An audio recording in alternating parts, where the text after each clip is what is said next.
और अब खबर इंदौर से आ रही है, जहां राजा हत्याकांड में ईडी की एंट्री हो सकती है। जी हां, राज सोनम के हवाला कारोबार से इसके तार क्योंकि जुड़े हैं, सोनम के भाई गोविंद से भी तार जुड़ रहे हैं।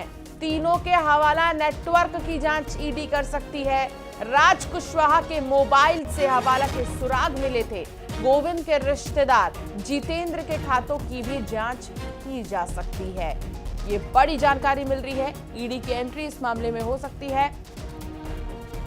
मिथिलेश संवाददाता हमारे साथ जुड़ गए हैं। मिथिलेश, क्या जानकारी मिल रही है इस मामले में?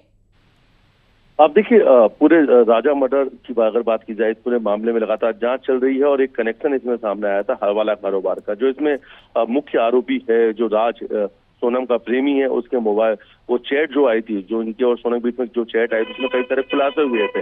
उसमें एक बड़ी बात सामने आई थी कि लगातार जो राज है हवाला कारोबार से जुड़ा हुआ है।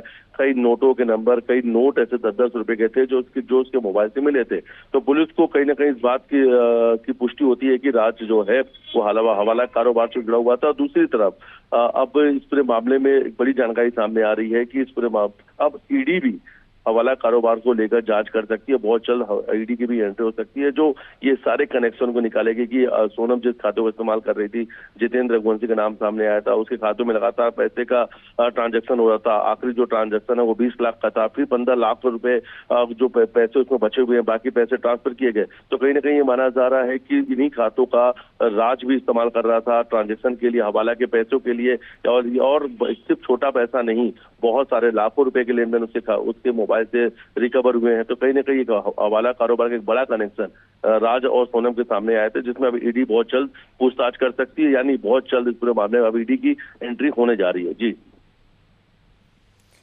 बहुत शुक्रिया मिथिलेश जानकारी साझा करने के लिए।